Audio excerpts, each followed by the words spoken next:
हे दृश्य आहे म्हटलं परतवाडा ते अंजनगाव जो महामार्ग नाही काय मृत्यू महामार्ग त्या ठिकाणच्या पत्रोडच्या अलीकडच्या एका वावरातलं बापा पोलीस कर्मचारी पाहना दोन दोन गाड्या पहिली उभ्या त्या ठिकाणच्या आजूबाजूचे पोलीस पाटील सरपंच शासकीय कर्मचारी भल्या मोठ्या प्रमाणात पोलीसवाले हा एवढा मोठा जो तालतंबोरा दिसून आला तुम्हाला हे होतं म्हटलं वावरात मोजणीचा कार्यक्रम. वावरात जायसाठी जो पांधन रस्ता असते तो शेतकऱ्यानं म्हणते काही दिवसापासून बंद केला असं त्या समोरच्या शेतकऱ्याचा आरोप आहे. त्याच्यानं हे एवढ्या मोठा हा लवाजमा त्या ठिकाणी होता. मग मी योगाकांत रस्त्यानं चाललो होतो घुसलो ना अंदर तर पाय चालतो बापा लोक आहेत का काय होय म्या हातलं राजेव काय झालं पोलीस गिलीस वाले दिसत जायत. मग माहीत झालं मला की अरे हे तर लेखाचं वावर मोजणं चालू आहे म्हटलं आणि वावर मोजायसाठी एवढे मोठे लोक बरं लोकही कमी नाही या आजूबाजूचे लोक तर आले पण शिकेल सौरे लोक लेखाचं नेमकं काय आटम चालू आहे काय नाही पायासाठी त्या ठिकाणी आले होते. आणि त्या ठिकाणी तुम्ही आले व्यवहार साहेब दिसले तुम्हाला मंडळ अधिकारी आणि आजूबाजूचे कास्तकार ते बिन घटनास्थळी होते आणि तेच याच्यासोबत बोलणं चालू की बा हा रस्ता असा होता आणि हा रस्ता तसा होता. काही म्हणा राजेव यावेळेस काय झालं की ते पांधन रस्त्याच्यानं एवढ्या मोठ्या प्रमाणात लोकांच्या म्हणजे अडचणी आहेत लोकांनी तक्रारी केल्या तर भूमी अभिलेखच्या माध्यमातून आपल्या तहसीलदार साहेबांना आदेश दिला होता की ज्या त्या कास्तकाराचं म्हणे मोजमाप करून घ्या. तो पाना भूमी अभिलेखचे अधिकारी तू हे बाई यंत्र आणले ते ना हिराचे यंत्र मी पाहिलेच नव्हते. हा यंत्र उभा केला म्हणते की या यंत्रानं पूर्ण मोजमाप वर सॅटेलाईट वरून एकदम अभयातून सॅटेलाईटचं चित्रण केलं जाते आणि हे मशीन याच्यात त्याचा पुरा लेखाजोखा लिहून येते. म्हटलं बापरे काय राजू काय गोष्ट आहे. तर असा हा तालतंबोरा झाला. कोणतरी माहुलकर म्हणून कास्तकार आहे त्याचा हा विषय होता. पहा पुढी बातमी नेमकी काय साहेब लोक काय म्हणणं आहे त्याचं होतं. हे यंत्र काय असतं साहेब हे हा रोवर काय करते ते सॅटेलाईटनं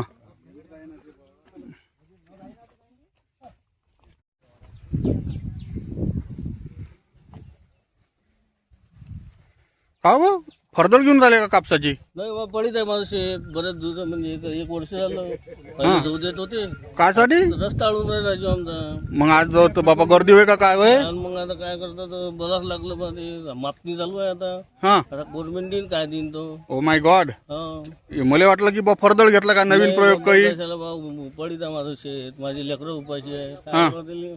किती एकर वावर आहे तुमच्याजवळ 2 एकर तर शेती आहे 2 एकर शेती आहे. एकूण शिवचा रस्ता आहे पूर्ण एकूणी आहे तरी मला अडून राहील ते.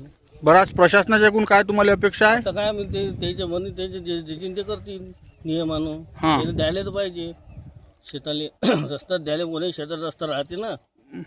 किती कास्तकार तुम्ही इकडे तुमचे वाक्य होऊन राहिले मला देऊन राहिले एकट्याला मागच्या शेतीवाले जो देऊन राहिले सर्वेला जो देऊन राहिले फक्त मला जो देऊन राहिले. ओ माय गॉड तुमचं प्रेम असेल हो त्याच्यावर असं होऊ शकते काय म्हणतात आहे ना जो देऊन राहिले आता मी काय खाऊ. नाही मला असं वाटलं बा हे पराठीचे फरदळ घेऊन राहिले काय नाही पडदळ खायले बा आत्महत्या करायचा विचार पडला तो. ओ माय गॉड एवढं बेकार गावात तुम्ही पाहून घ्या पुरं शेत पडीत आहे जाऊ देऊन घेऊन राहिली एकूण रस्ता नाही का तुम्ही पाहिला आहे ना रस्ता खरी गोट आहे ना सांगा बा. सर आज एकूण जे मोजमाप केलं कोणत्या प्रकारचं चालू आहे बाबा रस्ता गिस्ता कसा निघेल. हा मान्य तहसीलदार सर यांच्या आदेशानुसार आज भूमी अभिलेख येथील अधिकारी जे आहे यांचा अर्ज होता मनीष माहुलकरचा त्यांना जो त्रास होत होता त्यांनी अर्ज केला. अर्जाचा सरांनी आदेश पण केलेला आहे. त्या आदेशानुसार आज त्या रस्त्याची शिवरस्त्याची मोजणी सुरूच आहे सध्या. नक्की रस्ता किती आहे काय आहे हे ते सांगतील त्यानुसार पूर्ण प्रत्यक्ष कारवाई केल्या जाईल आणि रस्ता मोकळा करून दिला जाईल.